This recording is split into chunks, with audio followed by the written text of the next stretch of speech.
Well, hello, everybody. This is a fabulous day for Philadelphia, and we have some wonderful news for you. And I am so proud to present to you the Mayor of Philadelphia, the Mayor of Arts and Culture, John Street. Thank you, and good afternoon, everyone. Now, let me see, what kind of day am I having? Actually, it is a very, very special moment for all of us here in the city of Philadelphia. This has been a journey, and we're not completely finished yet, but let me tell you something. It's one of those things that will make our city special for a long, long time. You will not be able to go to Houston and see the Barnes collection. You won't be able to go to Boston. You won't be able to go anywhere else. If you want to see it, you come to the city of Philadelphia. And so it is with a great sense of pride that we come here today so that the Barnes collection can be moved from Lower Merion? From Marion. Actually, I paused to tell you that I was on a bike ride not too long ago and rode right past the place. And I said, see you soon in the city of Philadelphia on the Benjamin Franklin Parkway.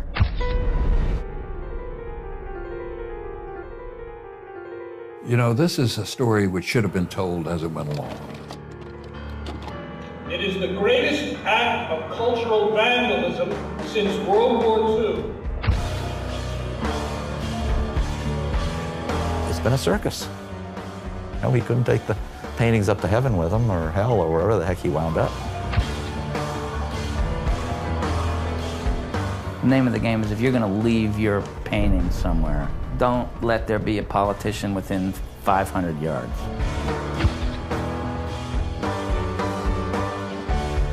It's America's treasure to be untainted by these attacks.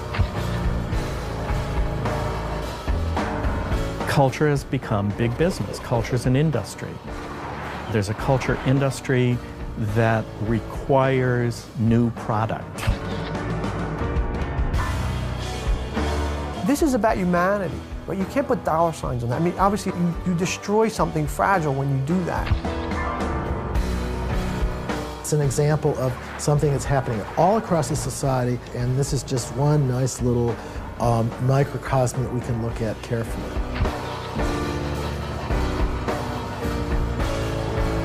No one knows this story.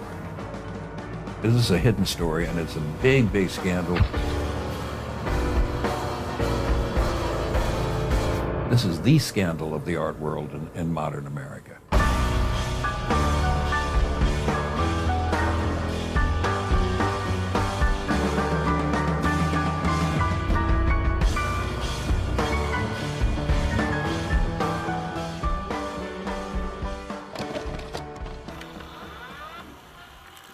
The Barnes is one of the last great personal collections in the United States. The fight now is over how closely the foundation Barnes established should follow Barnes's wishes. Here were modern paintings so important that they were the envy of virtually every art museum in the world. This is the treasure trove of the modern art of America and of the world. And this is the best of the best of the best. When you go through the Barnes collection now, it is jaw-dropping. Your mouth falls open. You can't believe you're seeing this. And then you go in another room and it's more and more and more and more. It's just incredible. I had an art handler there, and the first time she picked up the Van Gogh Postman to move it, she walked about 3 feet. She put the painting back down very carefully, and she sat on a bench and she cried. They've got more Cézannes than the entire city that are in the entire city of Paris. There's 181 Renoirs, wall to wall. 59 paintings by Matisse. The Joy of Life is always cited in everyone's art book because it's such an important painting in the history of art. Picasso, 46, 7 by Van Gogh, 6 by Seurat. The Seurat models, now of course that really is sort of a spectacular thing that there is no equal for. Simply the concentration of the work of these particular masters is unrivaled. The Louvre doesn't have it. The Museum of Modern Art, the Metropolitan Museum, they don't have it. If you've been to any other museum, You're used to walking in and seeing these white walls and these paintings hung up. You know, it's like a shopping experience. Barnes wasn't interested in a mass experience. He was interested in a quality experience. The rooms are intimate. They're not made to accommodate industrial strength, Smithsonian-sized crowds. The Barnes collection is arranged not by period, not by artist, but by aesthetic values. You can see that a Cézanne and a door lock and some furniture are all grouped together. Well, he had a reason for this. It's a completely different way of understanding a work of art and one's experience of a work of art. We see this collection with a very interesting personality stamped on it. The Barnes Foundation is the single most important American cultural monument of the first half of the 20th century. From an arts and cultural point of view, it is not a little place. It's an absolutely essential, critical, earth-shakingly important place.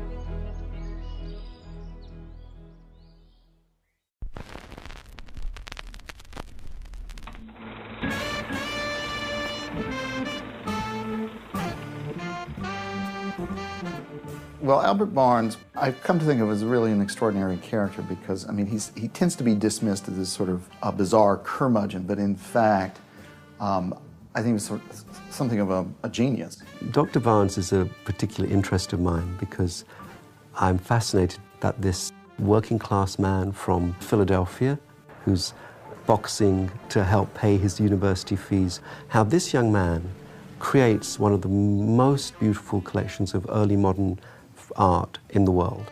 He was a brilliant kid who came up out of the smoke and became very successful. Dr. Barnes made his way into the University of Pennsylvania and then its medical school. He realized that there was a market for a substitute for silver nitrate, which at that time, a drop or two was put in the eyes of almost every baby born in America to protect them from venereal disease.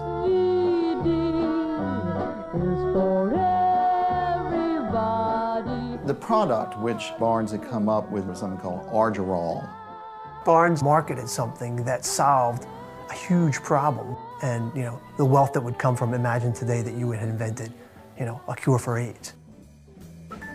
Glackens, a friend from Central High, who was an artist, introduced Barnes to art. Barnes, being this curious type, immersed himself in it in the same way he immersed himself in any other objective scientific problem. He wanted to learn about it, he wanted to understand it. But here he was in Philadelphia, right? Philadelphia didn't have a clue. The money people who were very conservative did not have a sense of progress. Barnes did. When he started going to Paris, trying to understand what was happening with modern art. Barnes's taste is pretty well formed in about 2 or 3 years, and he has a feeling that Renoir and Cézanne are the pillars of the modern movement. He also then sees that Matisse and Picasso are the continuators of this great tradition. Barnes was way ahead of his time. He was ahead of his time artistically, intellectually, culturally, politically. He collected some of the greatest art in the history of the world at a time when the American art establishment regarded this art as inaccessible to audiences and of little value. Just think, the Museum of Modern Art was in existence. The Philadelphia Museum of Art was in existence. These were his competitors. The Met had been around for 30 years. It's this extraordinary moment where one man was able to buy some of the very greatest works before museums were competing, before MoMA and Philadelphia and Boston were actually saying, we have to buy these artists as well. There's always been this tension in the art world about the Barnes collection, because there is this truly phenomenal collection that the museum world can't get their hands on.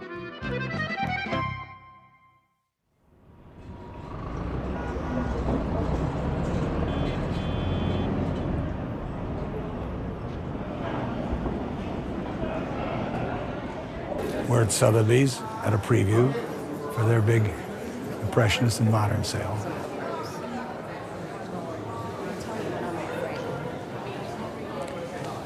I mean, there's a Van Gogh there, which is a nice picture by a great artist. This is not a great Van Gogh. They're estimating 35 million.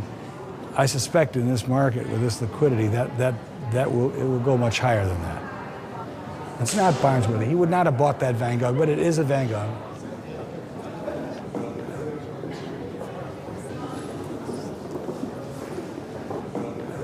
Barnes wouldn't even look at that painting. Some pictures are unattractive and significant. Some paintings are attractive and insignificant. This is both unattractive and insignificant. I mean, the one last night at 35 million was a much better painting. That was a good Matisse. I don't think it was good enough for Barnes to buy. And the Cézanne here is not even a shadow of the Barnes Cézanne. This is estimated at 7 to 9 million. I couldn't even hang it in the same room as the card players.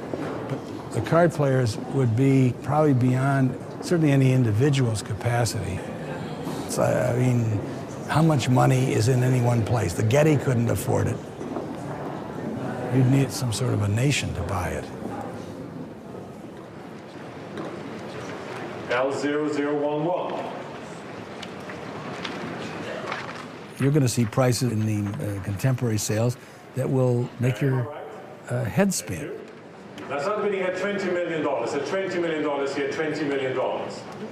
For things that are not even scarce, let alone important. $35 million then, fair warning, last chance, selling then for $35 million.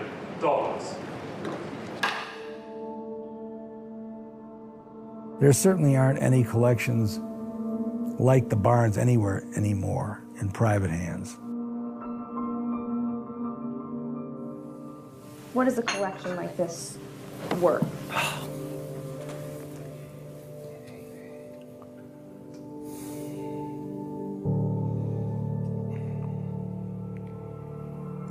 Look, there's some things in the collection that one can't even begin to calculate.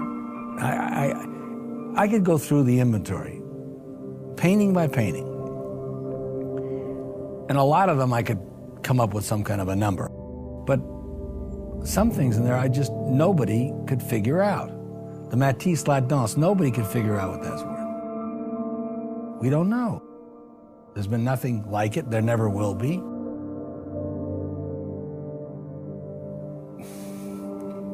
It's worth billions. I have no idea what it's worth. The Cézanne card players, I mean, what is it worth? 500 million? Or the other one 500 million? I mean, we're talking about billions and billions.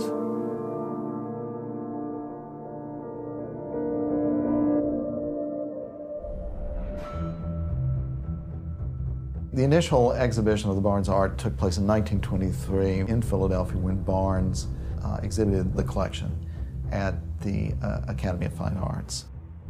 Barnes had great faith in his native abilities and his eye. He knew that he was in the major leagues of collecting the greatest post-impressionist art. He was passionate about pictures, passionate. And there was a passion in sharing it too.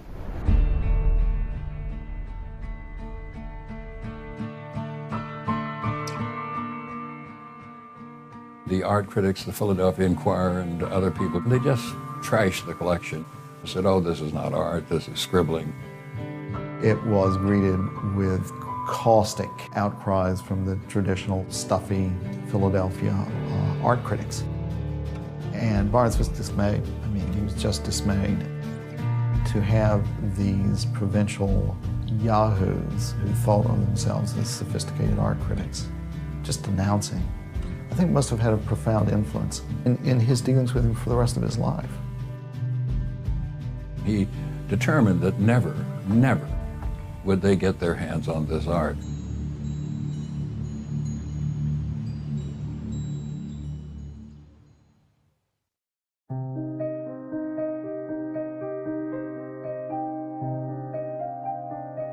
A principal reason that he established his foundation where he did was to get it away from the downtown interests in Philadelphia that ruled the city, from the newspaper to the art museum. He talks about in one of his books, rich people using artwork as upholstery for their homes. He didn't want that to happen with this. The other robber barons were busy making monuments to themselves. Barnes wanted to make something that would educate, so he used his collection to form a school.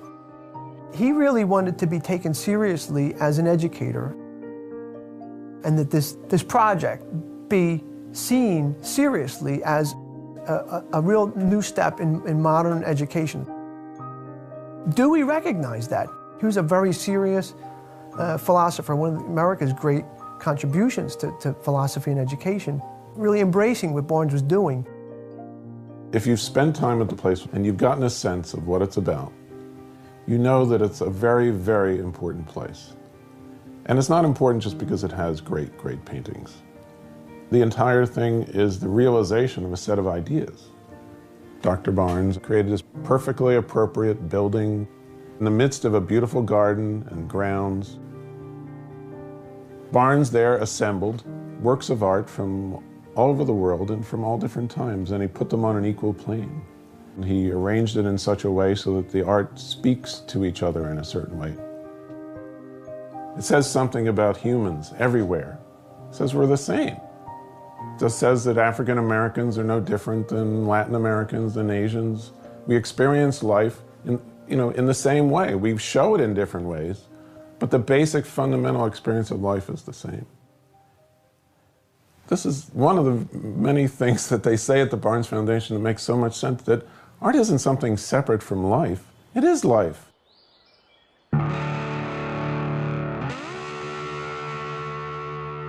Years later, the artwork had come to be recognized as important. Everyone was so offended that they couldn't go because it was closed on a Monday, and how dare you, I've shown up with my chauffeur. Well, fuck it, Barnes didn't really care about your chauffeur. He had a school to run, and he saw that very seriously.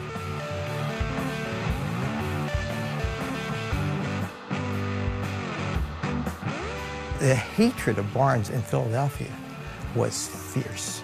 People didn't like him because he insulted people. He didn't have much regard for Philadelphia society.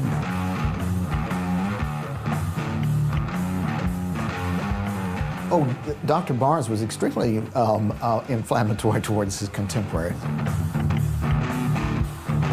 He liked to fight, but I don't think he would pick on anybody small. It was always... Somebody would say, I'm the art critic of the New York Times, can I come to see the art? And Howard Barnes would write no, and he'd have his dog sign the letter. But if you said, I'm a plumber in New York City, and I want to come see this art, he'd say, okay, come in. Barnes never forgot, no matter how rich he was, that he'd grown up a poor boy in turn-of-the-century Philadelphia. And this set him at odds, not only with the arts and cultural community, but with the political community. He was a New Deal liberal Democrat. This particularly put him at odds with the family that owned the Philadelphia Inquirer, which was clubbable and muffled and waspy. The Inquirer was the organ of Moses Annenberg and his son, Walter Annenberg. Here is a bona fide plutocrat, a right-wing Nixonian, as he later would be, ambassador to the court of St. James. It's like gone back to wearing knee breeches and these ridiculous costumes. How more ludicrously right-wing could you possibly be? This man who liked to phone Richard Nixon in the middle of the night and share jokes together. Barnes and he were always at odds, always fighting. The Philadelphia Inquirer was always attacking Albert Barnes for not opening it to the public, not doing the things they thought it should do. Well, he did the things he thought he should do, and it was his art. Why couldn't he do what he wanted? One of the problems with Walter Annenberg is his father was a gangster, okay? He went to jail for tax evasion, which is what all gangsters go to jail for, unless you can really catch them with the knife in their hand. In the end, the feds agreed to give his young, callow son, Walter, a pass if the old man copped out and took a longer term. So his father was sent off to federal prison and was only released as he was dying of a brain tumor. And this is something that Walter Annenberg never forgave the Democrats for. It was often said that Albert Barnes realized this lifetime of animosity from Walter Annenberg because he said nasty cracks about Moe Annenberg and his income tax problems and, you know, the racetrack business and the mob. But there is no doubt that Walter Annenberg, who for many, many years would dominate the world of Philadelphia journalism, hated Albert Barnes with a passion.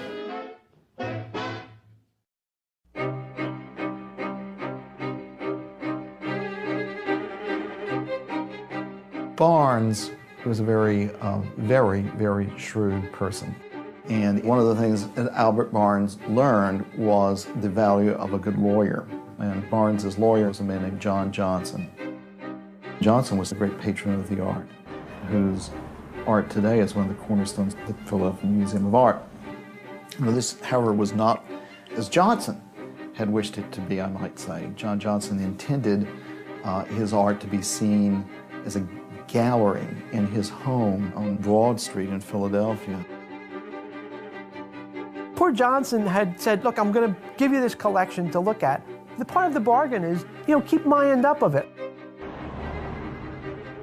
Well, after his death, the house was demolished and the paintings were moved into the Philadelphia Museum of Art, where they have been a cornerstone ever since. Johnson's art was in effect legally stolen by the powers that be.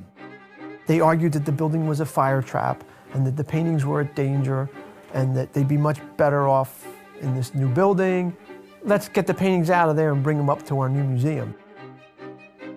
So, yeah, he got screwed. Barnes was so appalled by this naked thievery that he became determined that the political and arts community of Philadelphia would not steal his art. Well, Barnes, as he always did, he turned to the best lawyers he could find to draw up his will. The goal had always been to keep the Barnes Foundation as a freestanding educational mission, not to fold the Barnes into the Philadelphia Museum of Art, and certainly not to turn the Barnes itself into an art museum. And it was to be housed in the building that Dr. Barnes had put up. So he wrote this very sort of rigorous document. He said, it shall always be preserved as an educational institution. It can be open 2 or 3 days a week to the public, but 4 or 5 days a week. It shall be solely and exclusively open to students and educators of art. The collection shall never be loaned. The collection shall never be sold. The democratic nature of this institution shall be preserved for all time. He tried to create a collection that was proof against commercial exploitation. If it remains in the same place, if it simply hangs on a wall, if it can never be lent, if it can never be sold, the commercial exploitation of it has a value of 0. He sought to preserve this as a school, so maybe naively in perpetuity, right? But anyone who ever writes a will or anything like this thinks it's going to go on forever.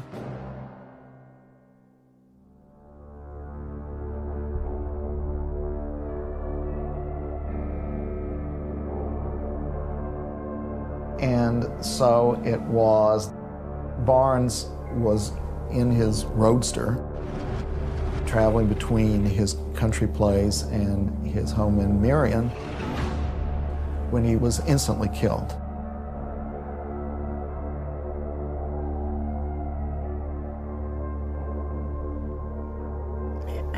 It was a shock.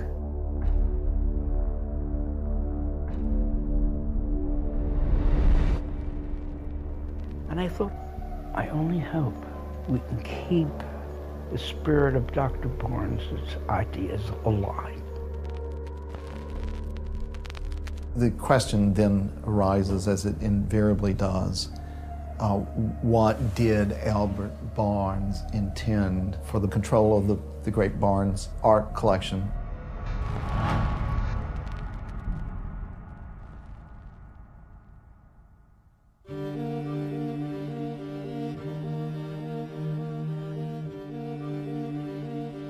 So then he died in 1951, and here we have Violetta DiMaggio, one of the great characters ever, really, in the art world, who originally came to the foundation to give French classes.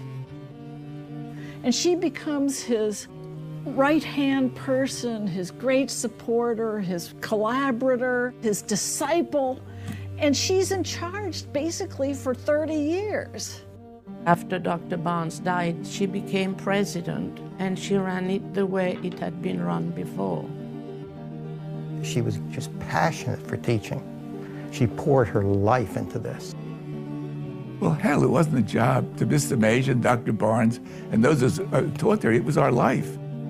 We were painters. We cared about it. It wasn't just a job. Through the Barnes teaching and Miss DiMaggio teaching, so many hundreds of people have said, it has changed my life. All I can say is the people who took the course loved it. And that, to me, was a satisfactory reason to perpetuate the Barnes as it was, which was a school, not a museum. That's very clear in the trust indenture. And that the paintings were hung for didactic purposes and not merely because it would be the convenience of people walking into a museum. Well, almost immediately after Barnes's death, the foundation found itself subject to a frontal assault by none other than the Philadelphia Inquirer publisher, multimillionaire Walter Annenberg. Annenberg starts this campaign, oh, the Barnes Foundation's not letting the public in, they're violating their tax status as a charity. Annenberg had all the money in the world, and he was determined to crush the Barnes. And he didn't dare try to crush the Barnes when the old man was still alive and was a tough nut to begin with.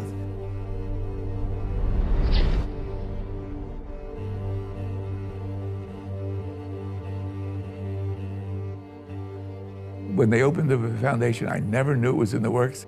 The day they opened it, she called me up and said, they're letting the public in. I think she was in tears. Well, these people crowded in. I mean, one guy was out in an hour. He said he saw enough fat ladies for a day.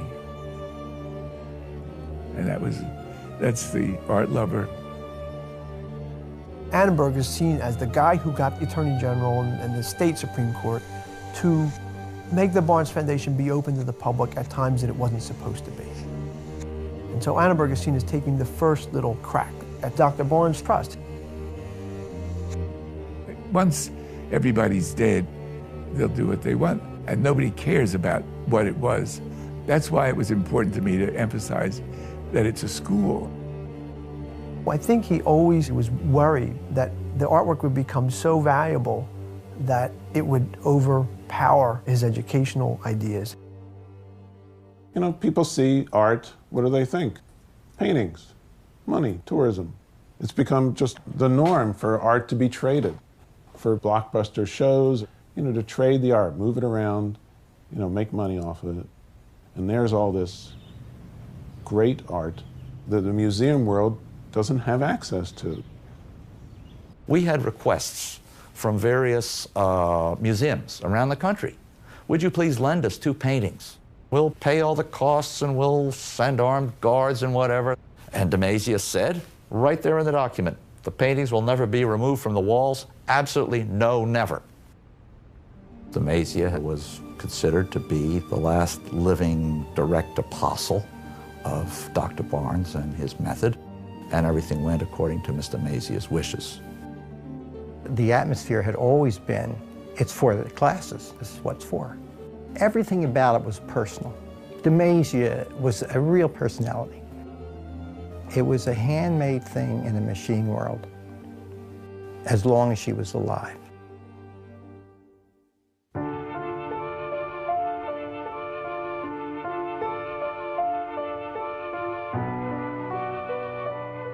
She died, she was, as I said, 89. She died on a Friday in September at 1:40. Well, everything changed because Miss DeMazia died.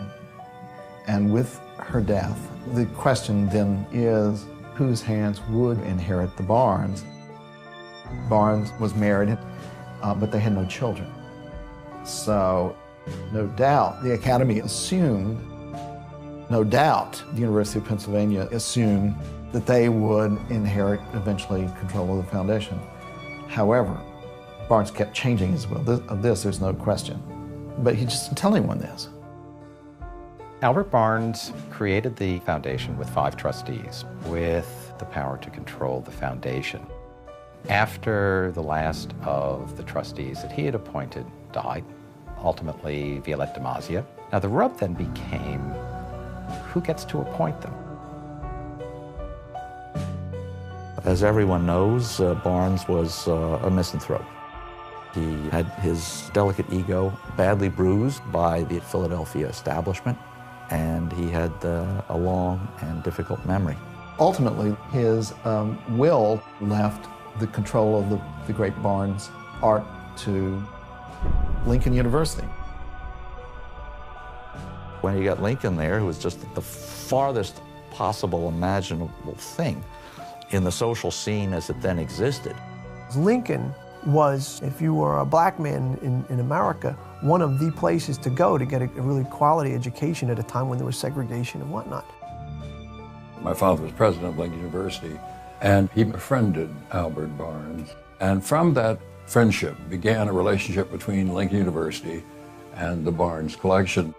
Barnes was one of those rare Americans who was open-hearted about black people. You know, in his factory, he had an integrated working force when almost no industrial operation in the whole of the country had that. And he thought, maybe in the back of his mind, how could I stick my finger in the eyes of the Philadelphia art establishment? I'll show them. I'll give it to this little black college. Whether, you know, his long-range objectives were number one, just getting revenge on the Philadelphia establishment. I think he said, boy, you know, I can trust these people. They're not part of that awful establishment that I hate so much.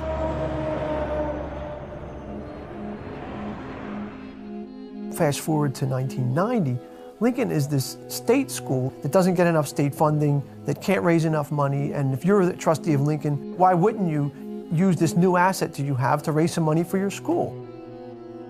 Franklin Williams, this diplomat lawyer, was made the president of the Barnes Foundation.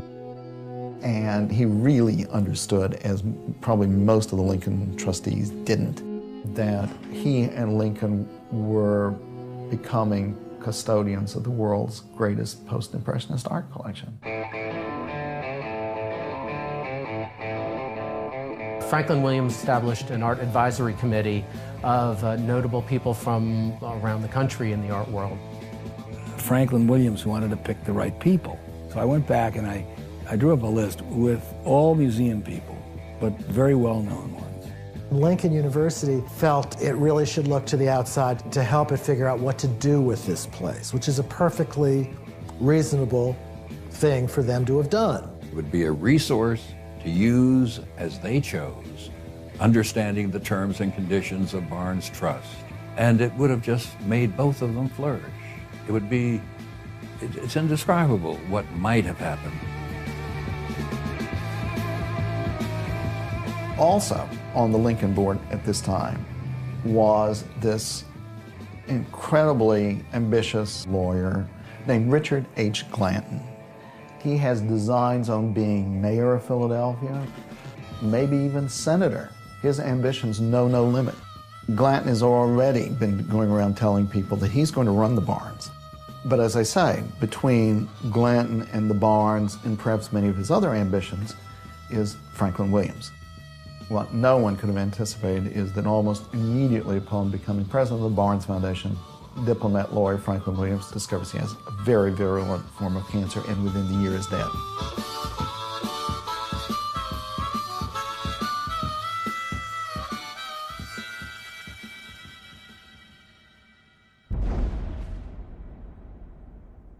When I came there, The perception was that this dummy is fresh meat for us to devour.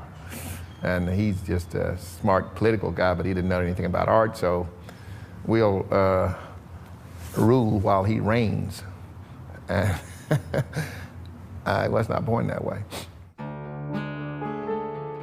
I got a call from Richard Glanton, who said, why don't I meet you at the Union League and let me buy your lunch and pick your brain? So I said, sure, why not? He said, I've got big plans for the Barnes. We're going to make a lot of money.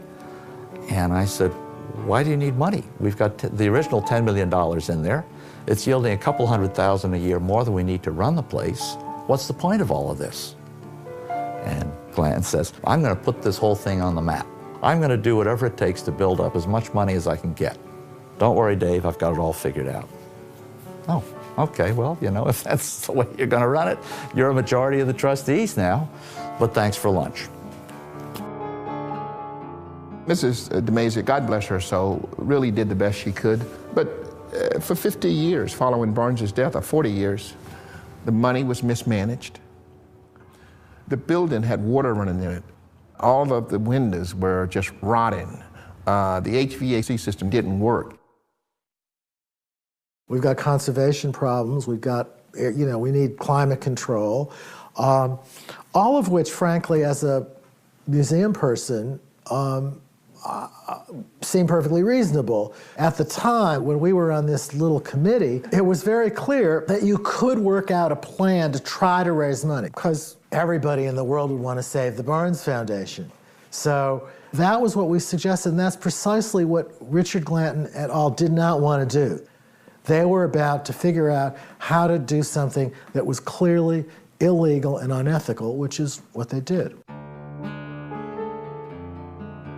Richard loved being president of the Barnes, and he loved all of the sidelights to that, hobnobbing with the rich and the famous, including multimillionaire Walter Annenberg.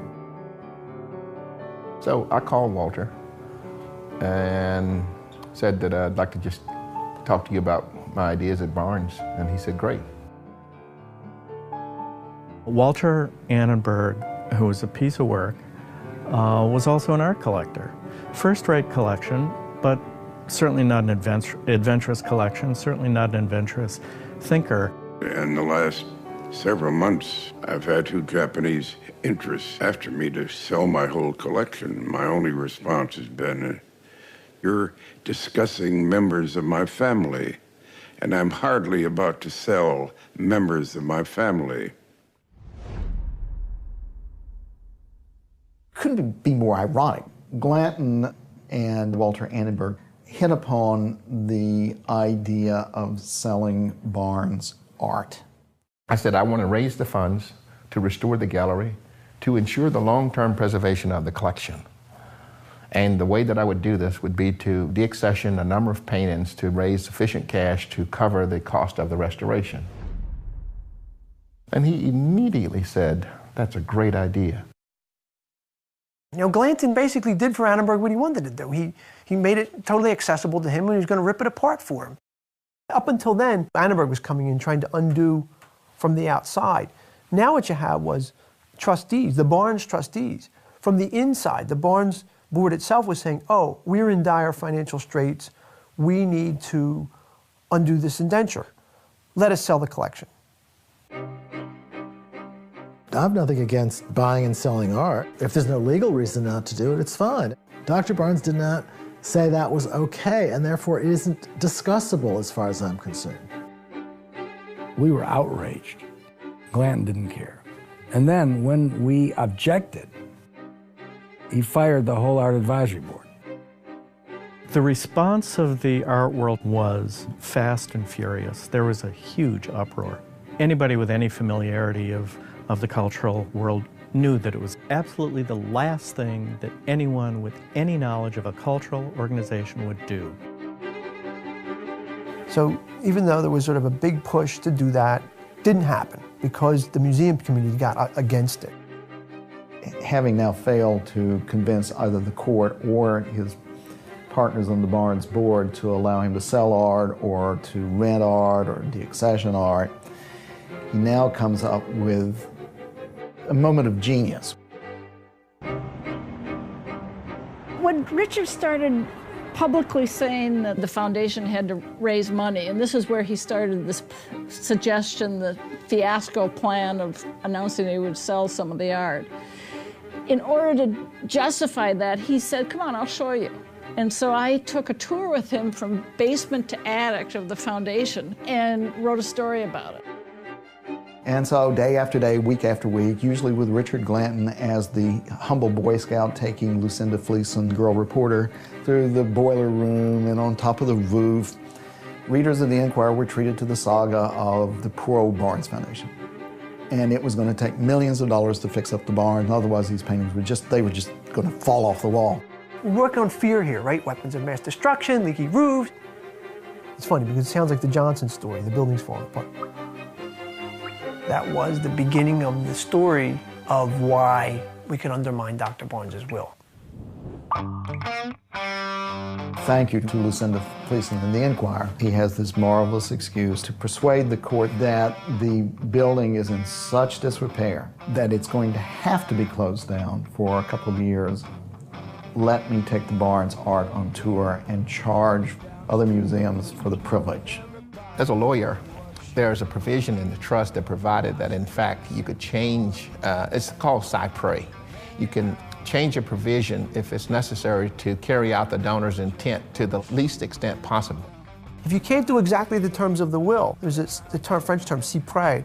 Cypre, c'est possible. As near as possible, do what the donor wanted. And how in the world can they fucking think that this is near as possible, but this is exactly what he didn't want. Every ounce of it is what he didn't want. I was told by everybody that it couldn't be done. It wouldn't be done. Nobody will do it. I said, well, we're going to do this. Do what you have to and not what you're told.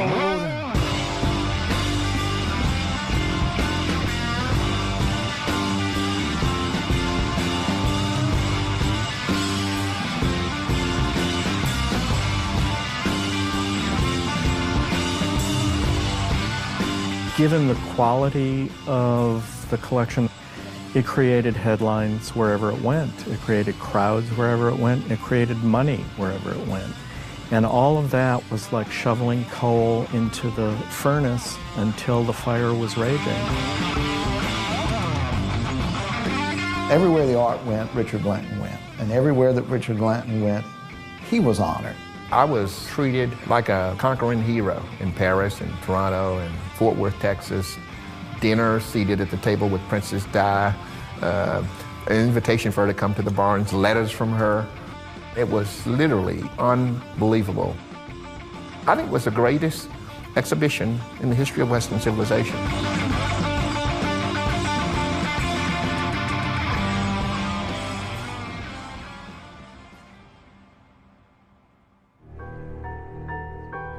The Barnes art now returned to great fanfare and I was going to say the biggest finger in the eye that you could imagine, but I think that was saved for later. But a showing at the Philadelphia Museum. The arch enemy, Satan's lair, reveling in their possession, temporary though it was, of the Barnes art. This is the great slap to Barnes, was that we have to show the paintings in Philadelphia too. Well, why? Basically, it raised a lot of money for the art museum. They had a big Barnes show at the art museum here, and they made a lot of money on the back of it. Everybody involved in this had their own interests. The only person whose interest had no champion was Albert Barnes. Everyone had abandoned him.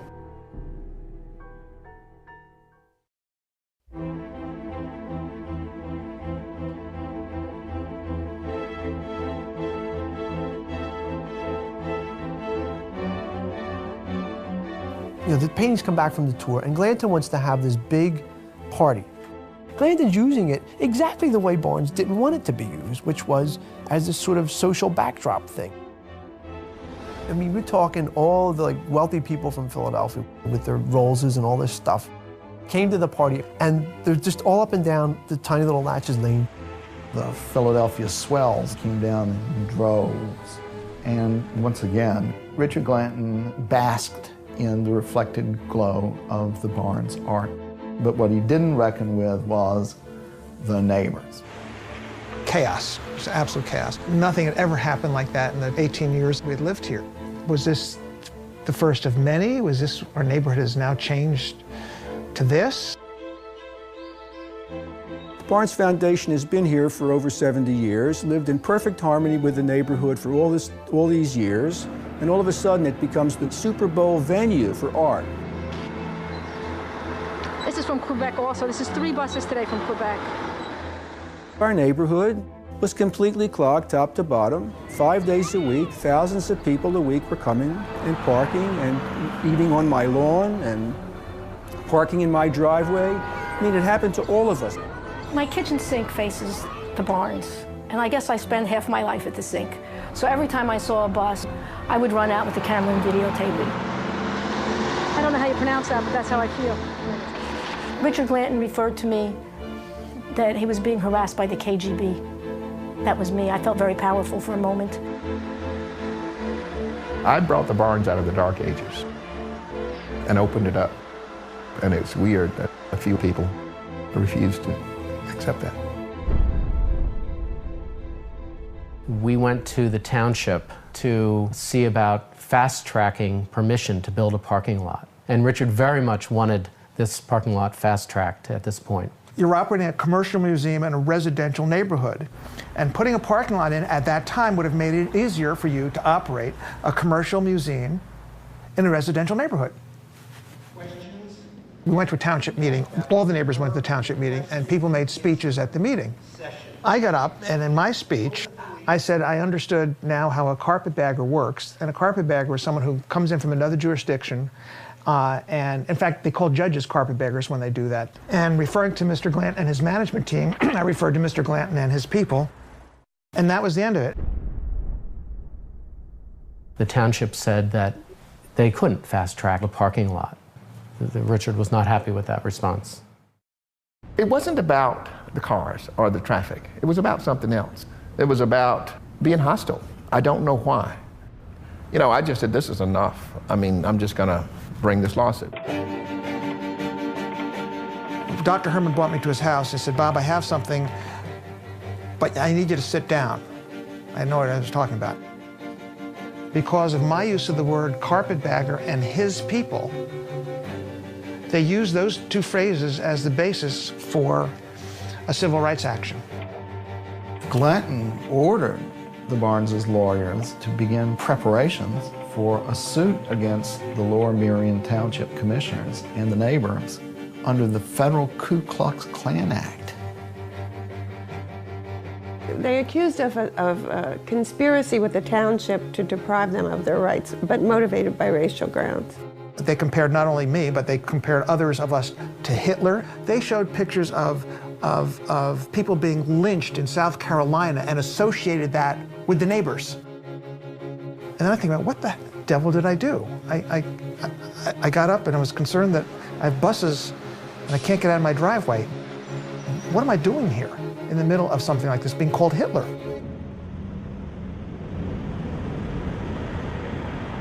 All over Philadelphia in law firms hither and thither, the legal fees on all sides mounted. And the Barnes' already skimpy endowment was being drained. It was just being drained. They get all this money spent sending the collection to Paris and Tokyo and God knows where, and made a huge pile of money, which then was all, I don't want to say pissed away, I should say something more appropriate. You can cut that one out, okay? Richard Glanton thought that we were just going to fold and say, we drop out, we're dropping out. They just picked the wrong neighbors. Eventually, the entire case was thrown out. Judge Brody said there was not one scintilla of racial animus in any of the evidence the Barnes presented. In this particular situation, there's not ever a comment made about us that does not preceded by the word hostile. Their PR firm has maintained that we harassed them. The PR firm has maintained that we sued them. I mean, if that's what people are going to believe, that we harassed them and that we're these terrible people, we've given up trying. Over a zoning board issue was the Ku Klux Klan Act invoked. And the mischief that followed is incalculable. I mean, thus, the whole story turns on the tale of a 52-car parking lot.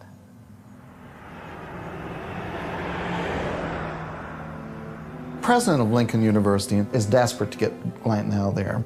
And in her fury over the dismissal of the Ku Klux Klan suit, she prepared a draft letter to the trustees of the Barnes Foundation suggesting that it was time to rotate the presidency. People can have their own views. They're entitled to them. But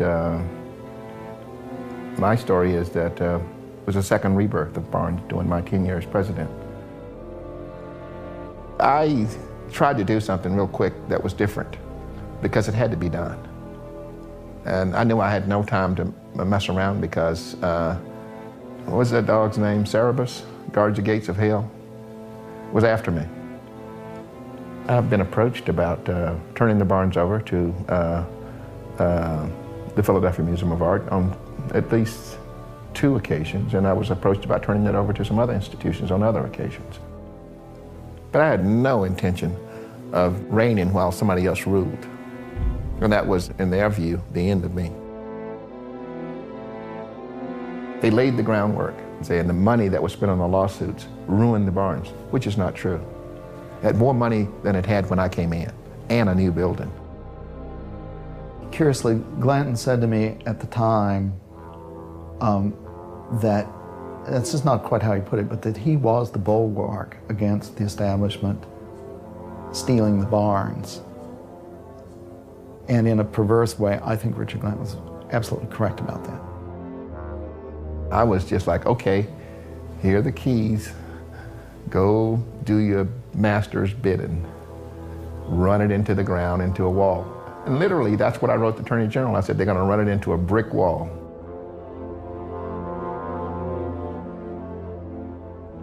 I'm sure I saw the letter.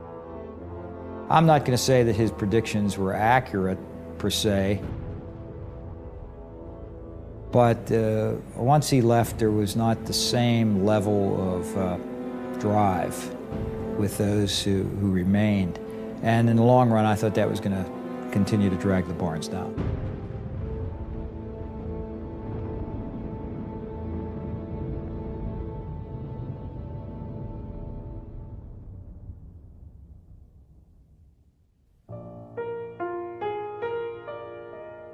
And so there we were with the Barnes board, minus Richard Glanton, with the Barnes' already parlous endowment reduced to virtually nothing.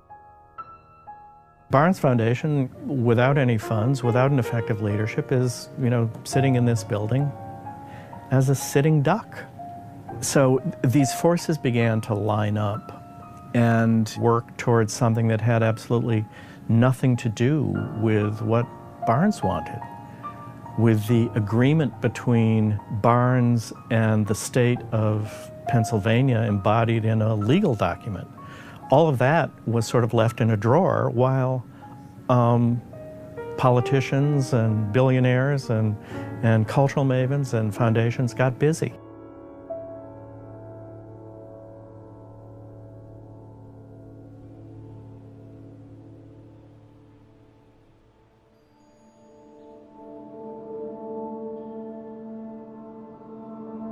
The Barnes was given just enough money by the foundations so that they could claim that they were trying to help the parole Barnes out. But that was never, in my opinion, the goal. Foundations are nonprofit corporations. We're used to hearing about corporate takeovers with for-profit corporations, but this was a nonprofit corporate takeover. And the first thing you have to do is remake the Board of Trustees so you have a compliant board who is on your side. In the period after Richard Glanton was out, the foundation was just sort of puttering along. It was still controlled by Lincoln. 4 of the 5 board members were Lincoln board members.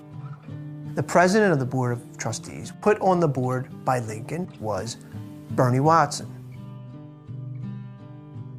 Watson was very politically connected, a professional foundation executive. And he was the chairman of the City Convention Center, the Tourist Bureau. In the midst of that steps up these Philadelphia foundations. They were going to help them raise, I think it was $150 million. From the very beginning, Pew's thought was, well, we're going to give you money, we're going to get something out of it. We want some control. It was pretty clear to me they weren't just going to give $50, $70, $100 million without getting control of the Barnes Board. Well, if you're Bernie Watson, your duty was to maintain a connection between Barnes and Lincoln because that was part of the trust indenture. I mean, what's Lincoln have to offer for Bernie Watson? He makes his living from the sort of institutions and people who want this thing to happen. Watson went ahead and negotiated a deal that cut Lincoln out. The only way for a Pew or any other foundation to get control, to be able to place board members, was for the indenture to be changed, for them to go to court and change the rules that Barnes laid down. Lincoln didn't have a clue. Watson and these Philadelphia foundations had a plan to basically push them aside. Right? They flipped out. They got an attorney and tried to intervene and stop it. There were enough people who were making noises that the plan was starting to fall apart to the point where more aggressive tactics needed to be employed. Ed Rendell, the governor at the time, starts to put pressure on Lincoln. Okay, he's the governor. He controls the purse strings of this state-affiliated institution. He said, well, look, Lincoln, you could be in, a rosy position if you go along with this thing. What have you gotten out of Barnes so far? Along with Rendell, the Attorney General decides that he's going to help pressure Lincoln a little bit. And the thing that he has is the ability to say, you get nothing, Lincoln, if you guys don't play along. I don't know that we were ever as direct as saying we can take this away from you, because that would take a court to do that. But I had to explain to them that, maybe the Attorney General's office would have to take some action involving them that might have to change the complexion of the board. And whether I said that directly or I implied it, I think they finally got the message. And when they say, you mentioned that it was portrayed that I was the bad cop and the governor was the good cop. The governor had the money. And the governor had some money he was willing to add on to it, so that automatically made him a good cop.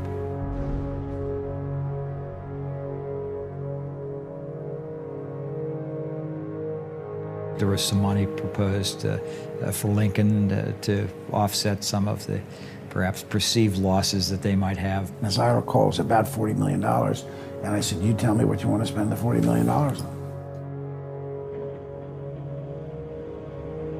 That's not a whole lot of money to some schools, but it's a whole lot of money to Lincoln University. I think that was part of the price of Lincoln letting go. They weren't blackmailed into agreeing with this at all. If you ask the board, I made it abundantly clear to Mr. Scott and others that they were getting this money regardless.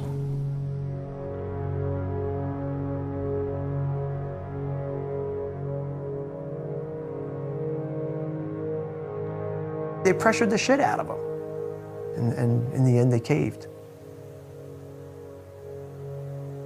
What the Philadelphia foundations did is what takes place all the time in the corporate world, which is to take over the board by adding new positions on the board. You don't go in and kill all the board members that are there. You just put 10 more on so that those 5 no longer have a majority. Watson negotiated a deal that watered down Lincoln's participation in the management of the foundation. Yeah, he betrayed Barnes, I think, first. But to the extent Lincoln put people on the board thinking, well, you're going to keep Lincoln in the picture, he betrayed them too.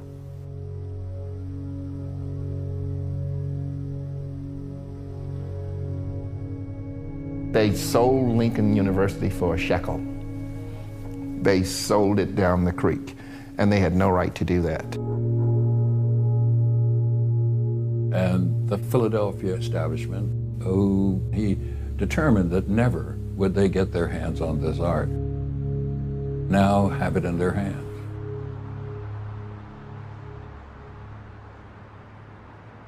From the public side, from what me and every other newspaper reader, the first thing we got was, oh, all these foundations want to help the Barnes Foundation. Foundations are, they're there to serve public needs. I mean, they get tax benefits. So these places, whether it's Pew or Annenberg or anybody else, they have public responsibilities. The responsibility should be, how do you keep this going? Not how do you exploit this, how do you preserve it? They didn't say what their real goal was. What was their real goal?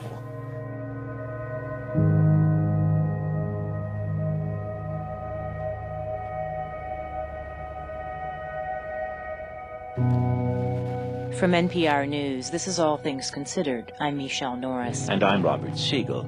After 2 years of legal battles, one of the world's leading collections of Impressionist art is getting a new home. Today, a Pennsylvania judge ruled that the Barnes Foundation can move its collection from the suburbs to a new gallery in downtown Philadelphia. Dr. Albert Barnes made his fortune selling pharmaceuticals. He spent it acquiring paintings by Matisse, Picasso, Renoir, Cézanne, and other masters. But 2 years ago, the foundation that oversees the art announced it was broke. Since it's prohibited from selling any of the works hanging in its Lower Merion gallery, it asked for a court's permission to move the art to a new gallery in Philadelphia where it could draw more visitors and raise more money. Rebecca Reimel is CEO of the Pew Charitable Trusts, one of 3 philanthropies that are offering to raise $100 million for a new gallery and $50 million to replenish the foundation's depleted endowment. The judge felt, and of course we have felt since the beginning, that this is not only honoring the donor's intent, but making sure that the collection will be available for generations to come. Barnes officials were giddy today, but admitted there was much work to be done before the paintings leave Lower Merion for good. The foundation became fiscally impossible to sustain in its current location. I think it was 3 or 4 executive directors came in and tried to make the Barnes financially sustainable in Lower Merion. They failed. There were very strict limits on the number of people who could visit. The community was very hard on being sure those limits were adhered to. You've got this magnificent collection being hidden away from the world. Down in Philadelphia, 10 times more people a day can be able to see it. And it's too small. It's too small. The building is too small. There's such an emphasis on preserving the artistic ensemble method that Barnes seemed to favor of hanging and arranging his paintings. So I think people will then have the kind of experience that he intended. And then you have the secondary benefit of what this would do to continue Philadelphia's drive to be a great tourism and destination city. There's so much to do, so much to see, there's nowhere that I'd rather be than Philly. Because Philly's more fun. If you were to add the Barnes to the Parkway, there isn't a couple in the United States or in Europe or Asia who's interested in arts and culture who wouldn't come to Philadelphia for at least a long weekend. Visitors here spend over $17 million a day. So if you have more visitors, and my understanding is that even looking at it conservatively, the Barnes located on the Parkway would be able to accommodate 4 times as many visitors per year. So you can start doing the math. This collection should be shown to as many people as humanly possible in the best, easiest to get to setting that we can do. This was always a no-brainer for me. It wasn't a tough decision at all. Book our 2-night package any day of the week and see why Philly's more fun when you sleep over.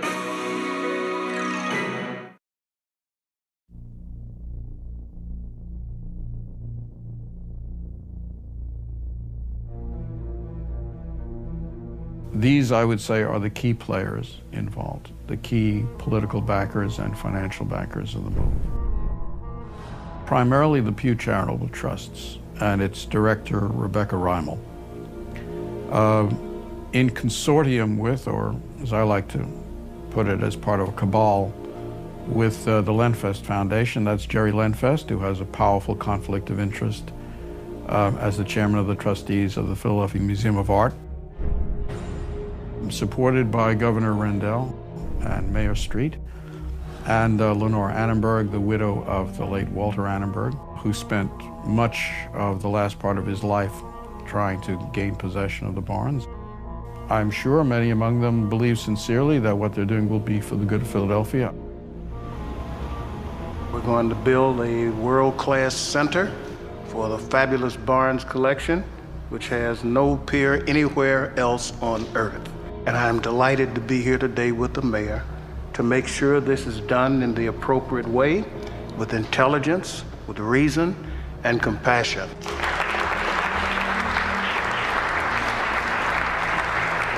My feeling about Philadelphia is that it doesn't do itself justice, saying we need to be a world-class city by stealing an art collection and bringing it down to what I call a Mac Barnes in downtown Philadelphia. This is going to be a great event for the city of Philadelphia. It will attract literally tens of thousands of visitors. I'm told in a given year, the Barnes collection on the Benjamin Franklin Parkway would have the economic impact of 3 Super Bowls without the beer. A city that has any sense of its own identity doesn't talk about becoming a world-class city. It is what it is. But this is the world class of cheerleading, of pep rallies, and of building a new baseball stadium or a convention center. That's not what art is about.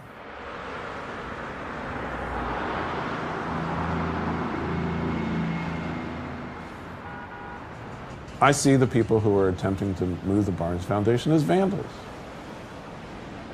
Tourism and generation of money, greed, and Barnes Foundation is an unfortunate victim of all this bullshit. We're at 20th and the Parkway, where they intend to build a new Barnes Foundation, and they're having some kind of party here, thinking that they're going to go ahead with this plan. So we're here to confront the people who are paying for this thing. So we just wanted them to know that it's a bad idea. Attention, everyone, attention. Welcome, welcome, welcome to the Predator's Ball. Everyone you see around me and behind me are participating in a criminal conspiracy to bring off the greatest theft of art since the Second World War. What you are witnessing here, ladies and gentlemen, is a theft in broad daylight. Here's the governor. You're not a dictator. You're not in Philadelphia anymore. He's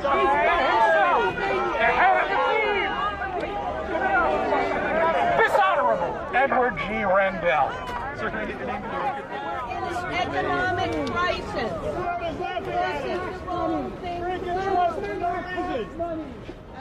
Please don't drink the drugs. Moving from Montgomery County, no integrity.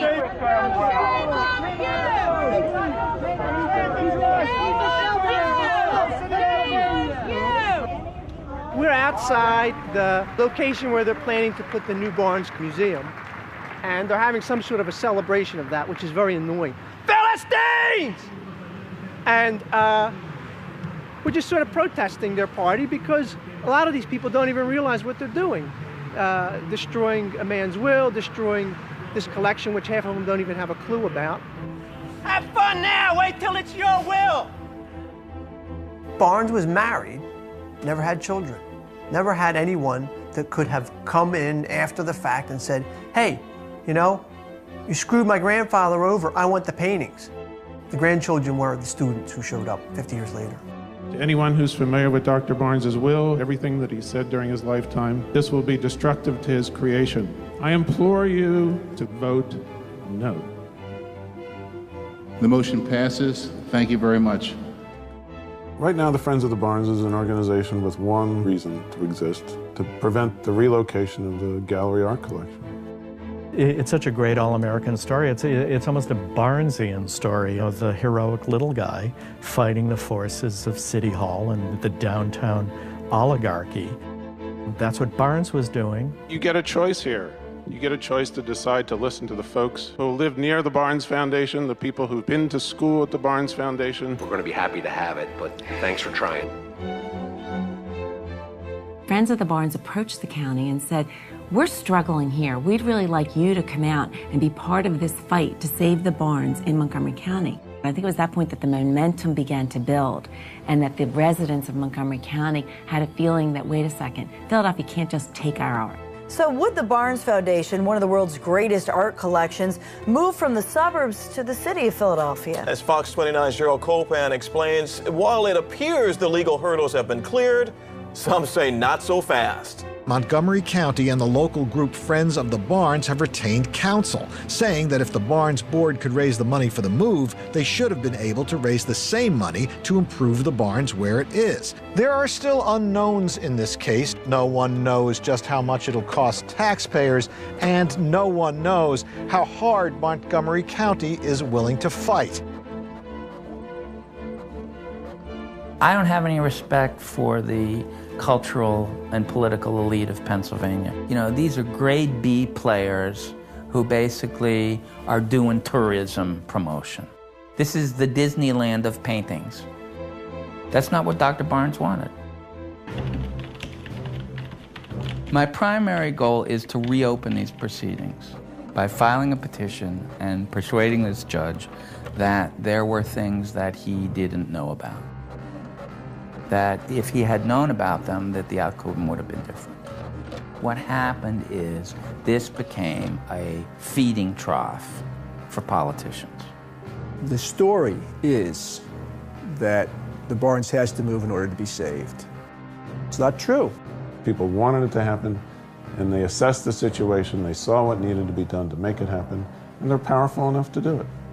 I'm convinced Judge Ott is a wonderful judge, and he's going to do the right thing. And when he takes a look at this, he's going to find that, yes, we can survive in Montgomery County, and that's where the gallery belongs.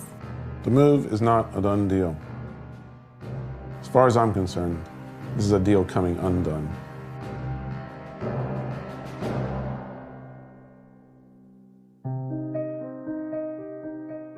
It was a combination of the establishment forces, and I think they focused on it like Ahab focused on the white whale. And I think the objective took over. And I don't think that anybody there thinks about Barnes or alternatives or consequences. I think that this is the glory they wish to capture. The reason it was permitted to move to Philadelphia was because the presentation by the foundation showed that it was financially not feasible to stay in Montgomery County and to survive. It was going down the tubes and there was no soluble answer to its problems. If anybody can't fund the Barnes, which is a tiny little budget, out of the private sector, then they ought to find another job. You can't get enough people in because of the restrictions and the parking problems. They couldn't get enough people into the Barnes to see it, to make it even close to financially workable. The truth is, that's not the way it is anymore. Lower Merion Township on its own did go ahead and they changed the zoning restrictions. The township was able to say to the gallery, you're allowed to admit more persons per day and open the gallery more days per week. So there is real potential here to bring in more revenue. There was no movement whatsoever from the foundation, so they didn't allow themselves to take in more visitors and to gain more revenue. And the supposition is that the trustees liked it that way because they didn't want people to feel the ease of accessing the Barnes Foundation, that they wanted people to say, get it out of there, bring it to Philadelphia where we can get into it. There are a lot of ways this gallery can remain in Montgomery County. There was a deal offered to the foundation. We estimated $50 million. The county would float a bond for $50 million, which enables the foundation to have an endowment, an ongoing endowment that would allow it to remain in Montgomery County. You know, in 6 weeks, the Barnes Foundation could have $50 million in the bank, and, you know, they could be fine. This was all opened up to the foundation for purposes of negotiation. There's a way we can make this work. We had a response back from the foundation outright saying, we're not interested in this. There's got to be a reason that they're not interested in responding to that. They never wanted to raise money. They wanted this place to go bust. They wanted it to go bust so that they would have a reason to bring people in, to dissolve the indenture, because they could then argue that they couldn't operate on the basis of the indenture, and then that would give, they could do it with impunity, and then get autonomy to operate the way they wanted. So anybody that tells me there wasn't the money to keep it where it is nonsensical. The forces wanted it moved no matter what.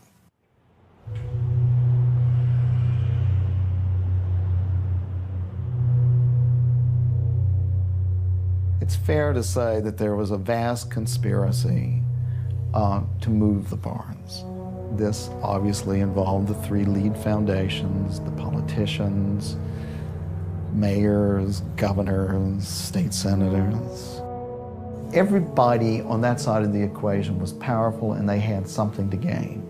I think the real question, as I've always said, is when did the planning for this takeover first begin? And who was the lead figure? That's the story that no one's really told.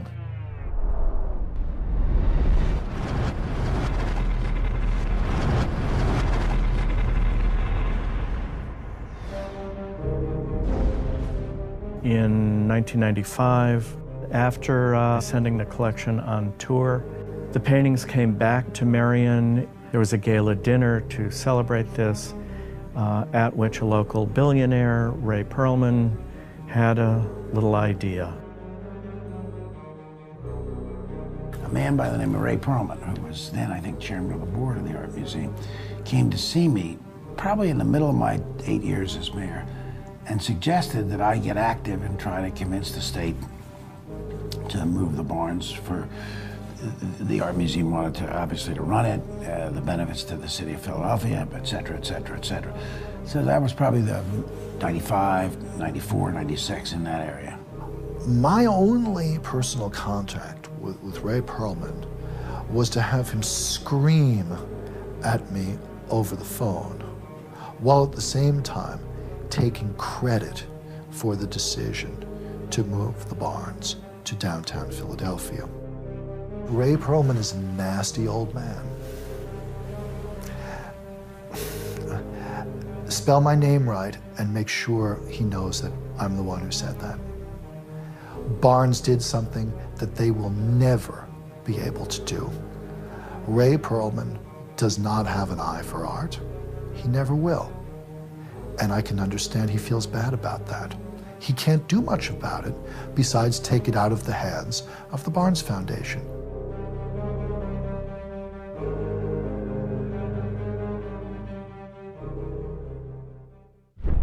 Part of what Perlman was taking credit for was convincing anyone with any power in Philadelphia to either side with him or not to oppose him.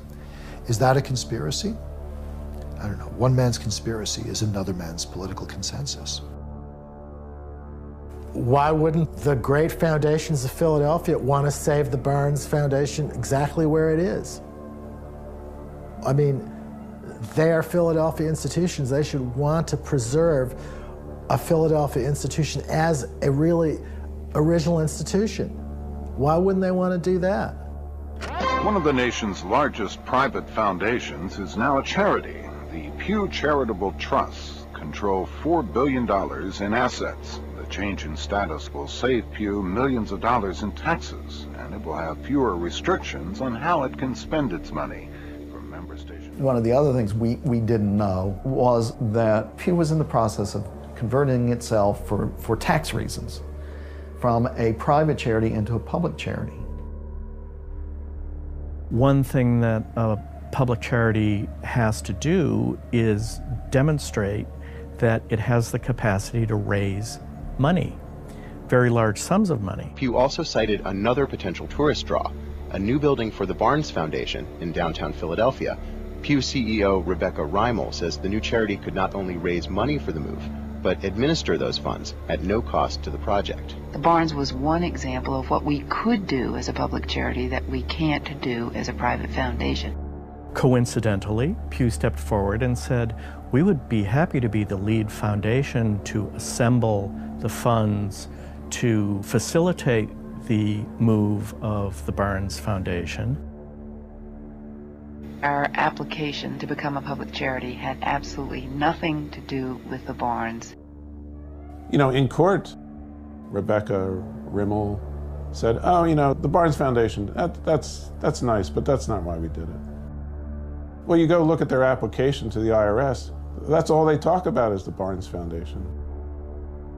In its filings with the IRS and the Commonwealth of Pennsylvania, it specifically alludes to being the leading force behind moving the Barnes art into Philadelphia. Look, charity is big business. If you're really in it for altruism, you're going to be a pink lady in a hospital, you're going to be, you know, going out feeding the poor from your church's outreach group. These people are power brokers. Don't for 1 minute think that if Rebecca Rimmel finds that, well, I now have $400 million a year to give away and manipulate various things in the state or in the city with what clout I have, boy, can you imagine how much clout I'll have with $1 billion a year to give away instead of only $400 million?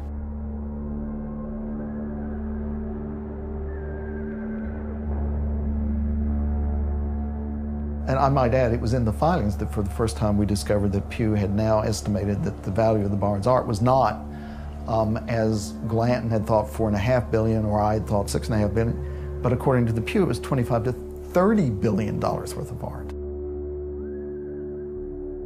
The three foundations never said that they would give $150 million. They said they would raise $150 million.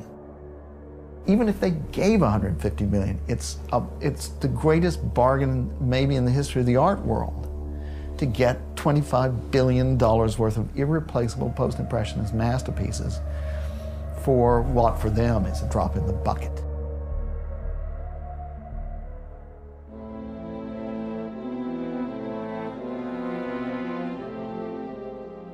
On a Friday in October of 2006, I got an email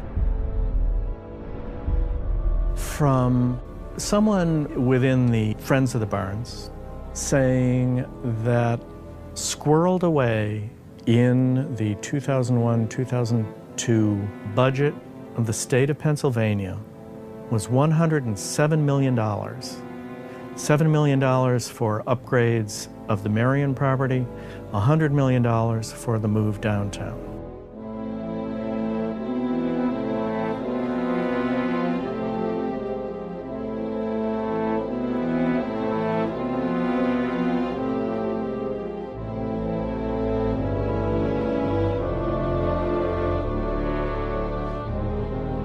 It's amazing to me. In the case, I called the appropriation the Immaculate Appropriation because it had no father or mother.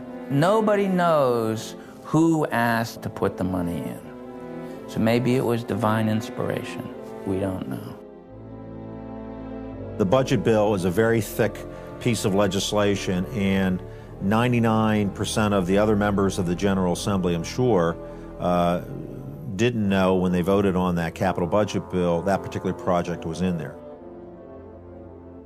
It was never publicized, the judge didn't know, but the people who were trying to take over the foundation, within that group of people, it would be unbelievable that nobody knew. The rescue operation said, we will raise $100 million to build a new building in downtown Philadelphia for the Barnes Foundation. The state budget allocated $100 million to build a new building for the Barnes Foundation in downtown Philadelphia. What a coincidence, a shocking coincidence. All the big money people connected with this project, you can't tell me that nobody knew $100 million was in the budget. Some senator didn't wake up and decide, I'm just going to do this. Somebody with influence got that put in there. Whoever that person was, or people, or institution, never let on in court that that money was available. Here you come to court and you say, we're broke, there's no other way we can raise the money, we got to move this collection. Had the judge known that, oh, the state could put up $100 million, would have been a whole nother story. Rebecca Rimmel professes, we didn't have anything to do with it. okay? But all these people that would be the beneficiaries, I mean, you have to understand, the Pew Trust, at the same time that this is going on, filed for public charity status. But in order to show that you're a public charity, you have to be getting money from the public. The Pew Charitable Trust at the time was worth $4 billion. Who in their right mind is going to give money to a $4 billion foundation? Apparently, for some reason, Governor Rendell has taken the position that this is an important project for the city of Philadelphia and has allocated $25 million of taxpayer money out of that $100 million authorization for the project. One of the neat things if you're a public charity is you can administer money from all sorts of places, including the Commonwealth of Pennsylvania. Pew gets credit for that as we raised public money. That counts towards their tax status. I'm not quite so naive as to believe that no one knew about $107 million. Maybe it was a typo, I don't know. But she didn't know anything about this. People involved in the takeover of the Barnes Foundation knew that it was there and kept that information from the court. Is that a linchpin? Yeah, it's like, what are the surrounding circumstances that should have been brought to the attention of this judge? If I had been a judge, which probably no one would like, I would have, if I had learned about this, I'd say, you know what? These proceedings are recessed. The parties should go figure out how to get a piece of that money to keep it right here. If I was Judge Ott, I'd be furious. I'd be looking for a way to turn this thing around because he got taken for a ride. I don't know many judges that like to get duped in their courtrooms. I don't know many judges that like to be made fools of. Judge Ott was made a fool of by these people.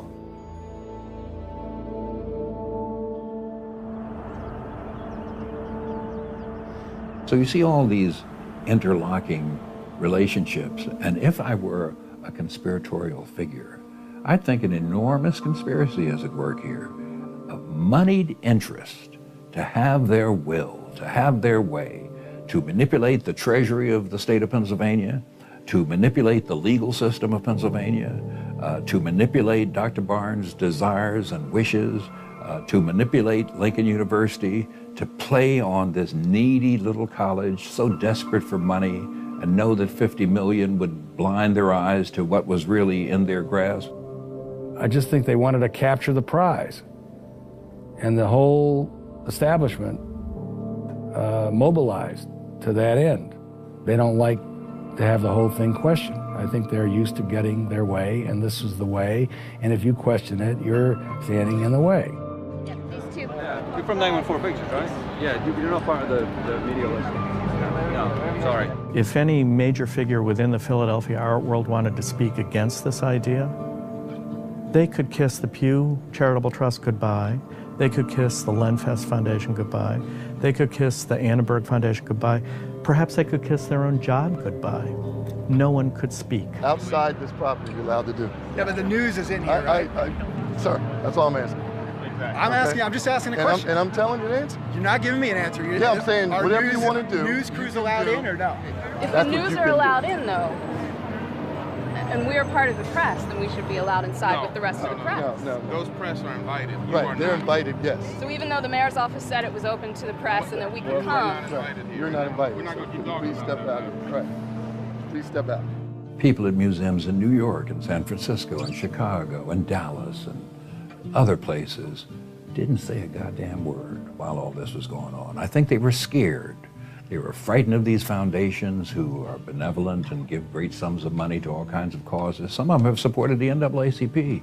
And I've often wondered if I'm not endangering my organization by complaining about their bad behavior in this case. You know, I'm afraid.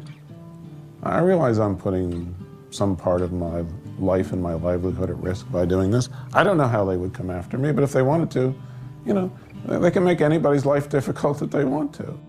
The forces that, in effect, are keeping the Barnes hostage are almost overwhelming. You could ask the simple question, who speaks for the art or the legacy of Dr. Barnes when so many powerful political and economic forces are at work against it?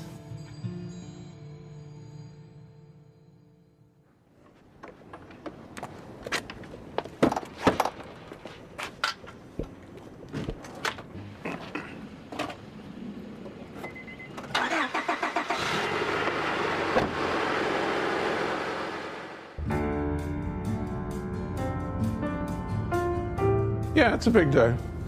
Today's oral arguments, which means what both sides have already said to the judge in writing, they're going to repeat, in front of him. And he'll decide whether to grant our petition and convene some hearings to decide whether the Barnes Foundation should still be permitted to move downtown, or he'll pretty much, in essence, throw us out of court, and that'll be bad news. It's all in Stanley Ott's hands. If Stanley wants to undo it, he can undo it. He can say that he was given a lot of baloney the first time through, and the record can now be set straight, and it deserves to be set straight. And I think he's a good enough judge to make that decision. We have an obligation to do what Dr. Barnes wanted us to do. And I think that's the essence of this whole thing, that not enough was done to fully explore what can be done to keep the Barnes where it is. Some people, like the Friends of the Barnes, aren't going to let that happen, and hopefully they'll be successful. Unfortunately, the thing has gotten to be a big political football, and it never should have gotten there. In that sense, Richard Glanton was absolutely right. Glanton said, when I asked him what it's all about, he said it's about who controls $4.5 billion worth of art and everything else is bullshit. Well, no, Richard was wrong. It's about who controls $25 billion worth of art and everything else is bullshit.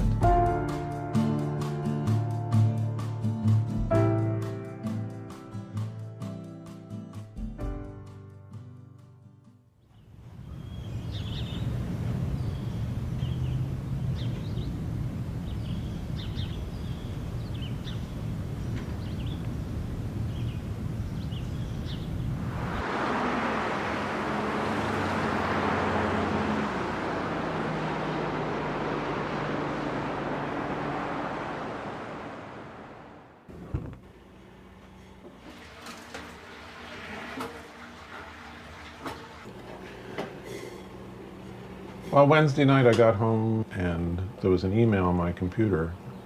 The subject headings that Judge Ott had issued his decision.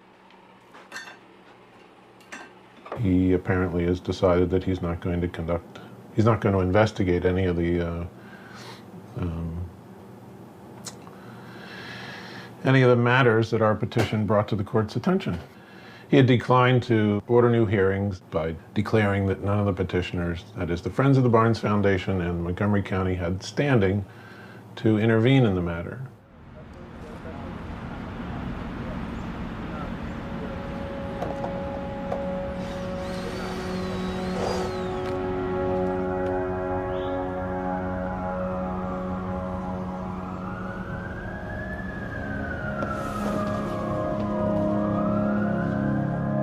I don't think that the judge or the trustees of the Barnes Foundation or anybody who's supporting the move, who sincerely supports the move of the gallery art to downtown, that they understand what it is that they're doing. It'll be a tragedy, and it'll be a tragedy long remembered. This is not some minor thing.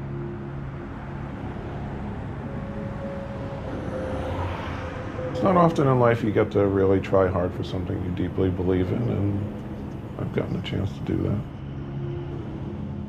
I would have much rather be celebrating this than whatever the opposite of celebrating is, mourning.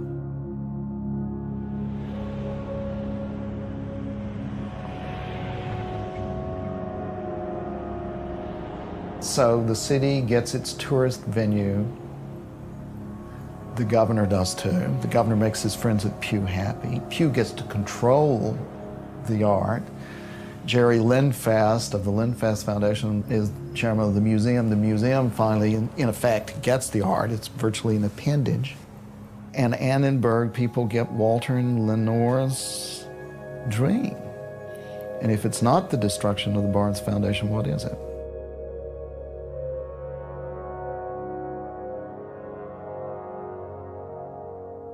Sort of expect that there will be an Annenberg and a Lindfest in a Pew wing of this new Barnes building. And at some point, Barnes will somehow be, I guess you'll probably get a sweatshirt or something with his name on it. But that'll be about it.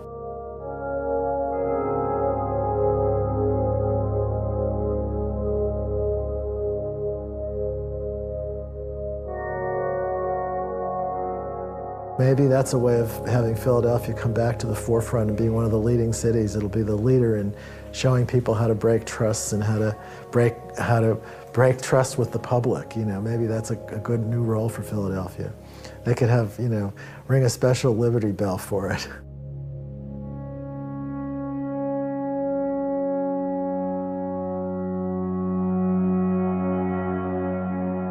And I think not only will Barnes be violated by having it moved, he'll be violated in the experience he wanted you to have. And that's important because it was his art. It belonged to him. He had the right to do with it as he chose. And these people, these vandals, stepped in and took it away from him.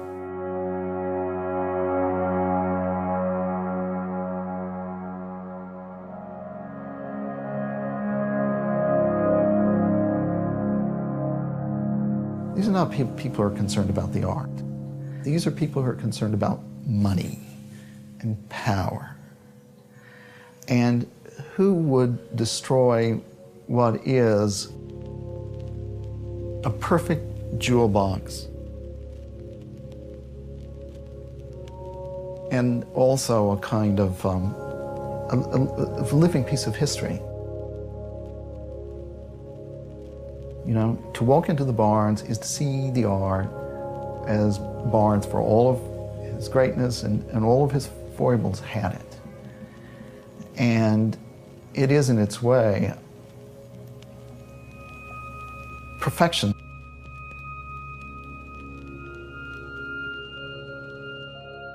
Matisse said it was the only safe place to see art in America. I'll wager Matisse against Bernie Watson and Rebecca Reimel any day. And I bet Dr. Barnes would too. I think you might say, let Matisse speak for me.